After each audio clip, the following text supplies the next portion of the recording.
there is kind of an interesting dynamic between, I'm going to say, the medical world, the healthcare world, and gun owners.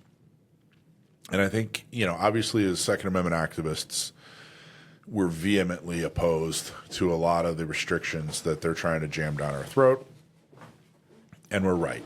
But I also think that we need to take the time to understand what healthcare is trying to propose so that we can better oppose it, okay? But part of that is also we got to understand when somebody does get shot, whether it's, a criminal shooting another criminal, which is, most often, or it's somebody committing suicide, or it is a defensive gun use. When somebody is shot, they go in front of a healthcare professional. So if you're somebody who worked years in an ER or worked in an ICU or whatever, you're a healthcare provider, and you get a constant barrage of people that have been critically hurt by a firearm. I can see where you might have a skewed view of firearms ownership. What you don't see are all the people who are able to defend and protect their life because of a firearm. All you see is the horrible results. I get it.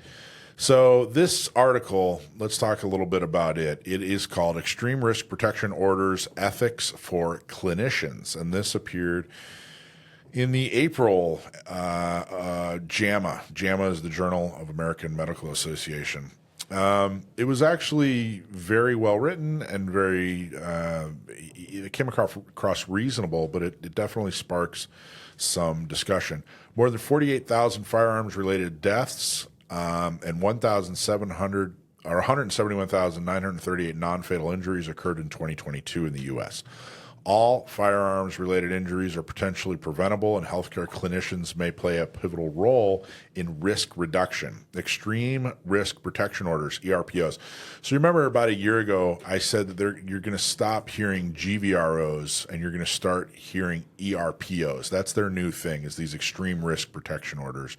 And I think that it does a number of things. First off, they're a lot broader, number one. Number two, it takes the word gun out so that people aren't as turned off by the idea, which I am equally as turned off, but that's what they're doing. That's what they're trying to do. This is ERPOs is, from gun violence restraining orders. The reason they're changing it is a political move. They're also known as red flag laws. Red flag laws refer to broadly a series of types of laws where gun violence restraining orders and ERPOs fall within it. They're evidence-informed civil protection orders used to prevent firearm injury, especially suicide. ERPOs temporarily restrict legal access to firearms for individuals from a judge, individuals whom a judge deems as an imminent risk of harm to self or others. Once an ERPO petition is filed, a judge rejects or approves a temporary order that requires individuals to temporarily relinquish all firearms and prohibits new purchases pending a final hearing. In most states, if a final ERPO is issued after a hearing, the prohibition remains in place for a year. Now, here's the thing about this. That all sounds super reasonable. And that's pretty much how they were pitched to voters in California. And I got to tell you, if I'm a clinician and I don't really know anything about guns and I don't have any firsthand experience with GVROs or ERPOs, and all I know is that me and my colleagues are patching up holes in people every Saturday night in the ER, I might look at this and go, hey, this is extremely reasonable. And the reality is, if this were all it was, maybe it would be considered extremely reasonable. But the reality and conceptually the way they're pitching it, there's a relatively huge chasm between the two. Now, I will tell you that, 90% or whatever of the GVROs that are issued out there are probably are issued on people where firearms are being taken away from that person legally anyway. It's somebody that's clearly committing a crime or whatever. And even before the invention of red flag laws or GVROs, firearms already would have been taken away from this person. But it's that other 10%, maybe 5%, It's that other small percentage where they're using these as retaliatory. They're using GVROs as standard operating procedure. So no matter what happens, if the person has a gun, then they're getting slapped with a gun violence restraining order.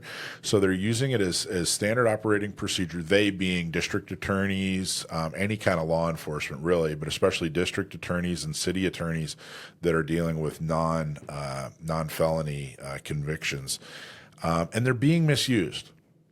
They're not being used in the manner that's described here, and the way they're pitching them to people is simply not true.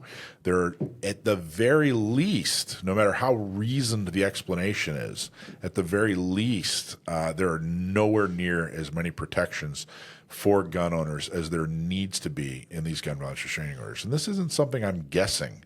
This is something I see all the time. And fortunately, we're actually striking back and winning in a lot of cases. But this is the way it is so far. This is the way it is. So, what do you get? Any thoughts so far?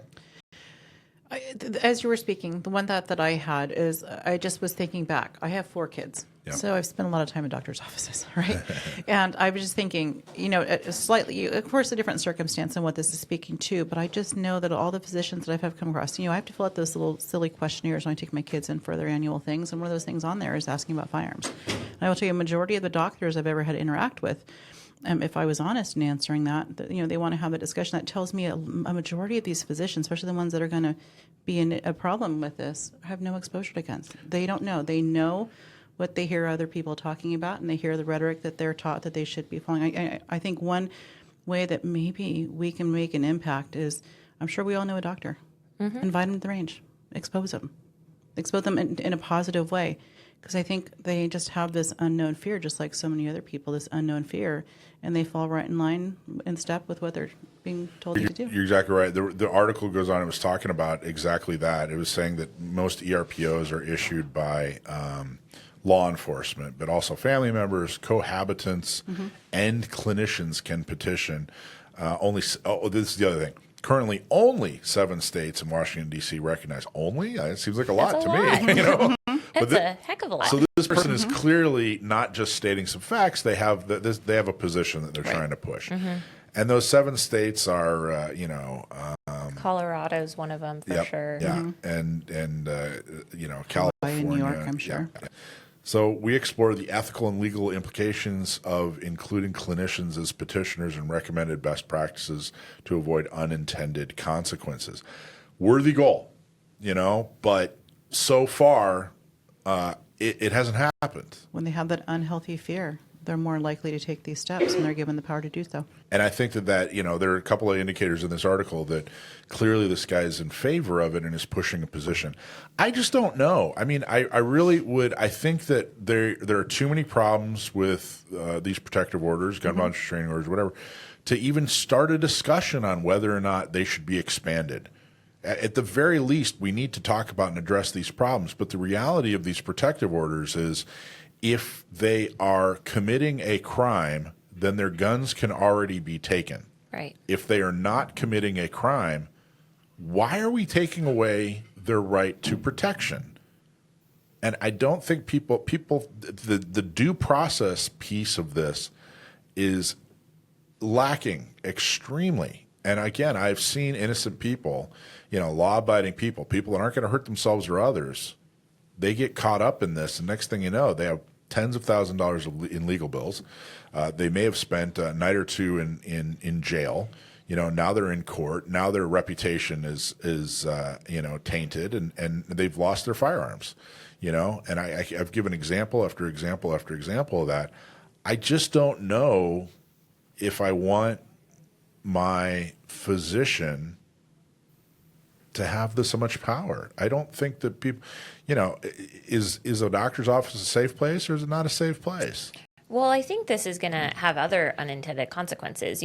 Veterans who are struggling with mental health issues are maybe going to lie on intake forms or, not give all of the information about, those questionnaires that are like, how often in the last week have you felt despair or whatever, people are going to be lying on those because of the fear that being honest and potentially getting the help that they need would come at the risk of their firearms being taken from them.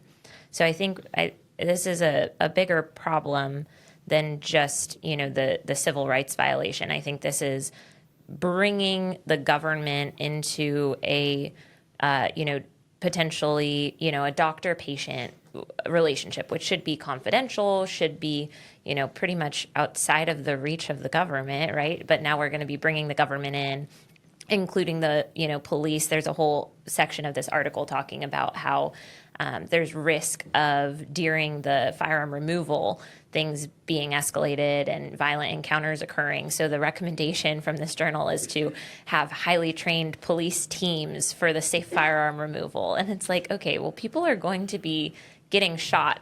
Police officers are going to be losing their lives potentially dealing with these safe removals. And it's like, there is no such thing as a safe firearms removal. If you're coming into somebody's home and taking their guns, there is risk there. Well, somebody who they've deemed as some kind of threat, right? I mean, they're basically saying, hey, this is an extremely dangerous person, so let's go send law enforcement in to take their guns. Not even extremely dangerous. It says if somebody's at risk of committing suicide, that doesn't necessarily make them extremely dangerous. Well, dangerous others. To themselves, not others. To others, right? So now potentially we're getting armed officers in there, potentially with a warrant. I guess that's part of the process, is they get some sort of a warrant for the seizure, but without due process, without any real proof of any actual threat to the public. Yeah, and they said that the precedent, they cite they're called involuntary civil commitments, which basically mean, and they basically say, hey, look, you've given us the authority as clinicians to decide, hey, this person needs to be committed. So why can't we have the authority to decide, hey, this person needs to prove to us that they can handle a self-defense tool, is kind of their, I think that's the case that they're making. I'm sympathetic to what they're saying. I mean, I'm paraphrasing, but in essence, they're saying, hey, you're asking us to clean up these messes, that horrible, dangerous people cause. Mm-hmm. And so we're asking you, hey, can you help us, give us a little bit more authority to, exert over people. And I kind of get that. And law enforcement does that. I get I don't agree with it, but I get what they're trying to accomplish.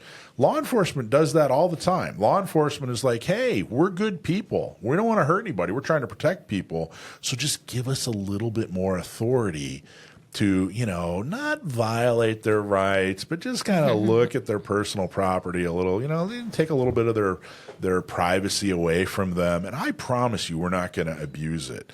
And I think that these doctors, I think there's a lot of doctors that are anti-gun, and they use this as they use their position politically. But I think there's, for the most part, physicians, medical, clinicians, medical professionals are sincere, good people.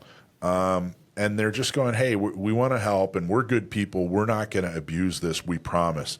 But if I were to sit down with a room full of physicians, like the president of doctors, I would really try to emphasize that, guys, I understand that you're good people. I understand that you've dedicated your life to helping people. But what you need to understand is I've seen these things abused firsthand.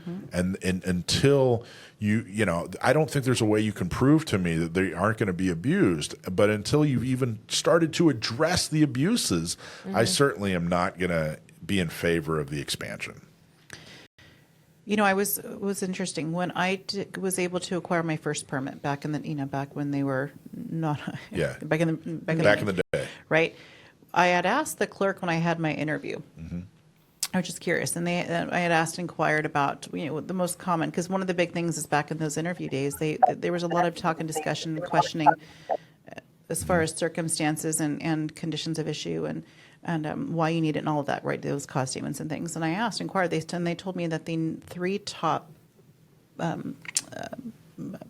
careers that they were issuing permits to without question: lawyers, physicians, realtors. Interesting. Yeah, but I will tell you, of every doctor I've ever had, I have yet to come across one of those not anti-gun ones. They're not anti-gun?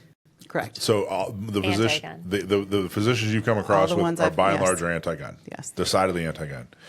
Well, I think too, like when you have kids and you're going to a pediatrician's office, they may have, some logical concerns about safe storage and, things that they've heard media, whatever stories about kids finding guns that are loaded. And so they might ask extra questions. They might, try to get some information about how you store your firearms and things like that. And I don't think they know enough to even think about that. Well, they just hear gun and they don't, and I've had issues.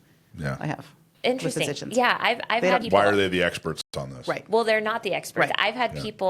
I've had physicians ask me questions about storage, and then I have actually taken that opportunity to spend like 10 minutes explaining to them what safe storage actually means and the different options out there. And one physician, she's actually one of my current doctors, and she's a nice lady. She knows I'm a competitive shooter, and she'll ask me questions when I come in. Like now I'm her gun person that she knows. Like pick your brain kind of questions. So like I'll be in there and she'll be like, okay, so what do you think about cable locks? Are those good options?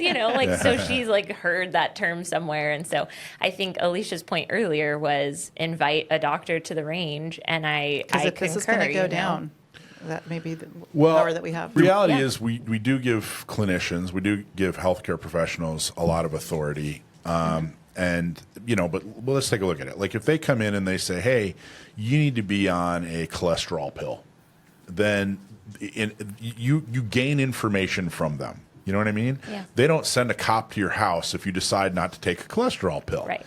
But if you are, mentally insane, then we give them enough authority to say, hey, yeah, let's go through the process of getting this person committed. What they're asking in this situation is we want to move that line. Right. We want to move that line so that we have even more authority, more autonomy, more power. And I am, in general, against moving that Yes. line. So 100%. Because there's already a process. If you've been adjudicated by a court for mental defect, you already lose your guns. There's already a thing in place for that. That's the This process. is making it much more before the line. So this is the conclusion that they write. ERPOs offer a potential intervention for clinicians to promote the safety and well-being of patients and communities. For ERPOs to meet these goals, it is essential to consider their ethical, equitable, and legal implications. By implementing the recommendations outlined in this viewpoint, policymakers can establish a robust framework that advances responsible ERPO implementation, promotes justice, and safeguards civil liberties. Y'all know how much we can trust those policymakers. Yeah, I know. They're really concerned about my civil liberties. At least he is. At least he said that. At least this guy said that. So I got to tell you, I wonder if we could interview. It's actually written by three people, but there was a main author. I wonder if we could get him on the show and talk to him. Yeah. I wonder how many people have sat down and said, hey, man, I get it. Read your article, but let me tell you the problems that no one else is talking to you about. I wonder if he'd be open to that. So anyway. Fourth Amendment. Fifth Amendment. Fifth Amendment. Yeah. All right. Any other questions, comments, concerns about that, or shall we move on? Just a lighter note. It reminds me of a meme that I've seen that's like a person, a concealed carrier in a doctor's office, and the doctor goes, do you have any guns at home? And the guy goes, Doc, I've got a gun in your office. Yeah.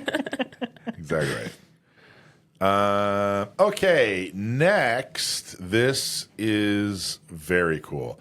Hey, thanks for watching Gun Owners Radio. I hope you loved that clip. Don't forget to like, subscribe, comment, and follow us on social media. And check out our website at gunownersradio.com.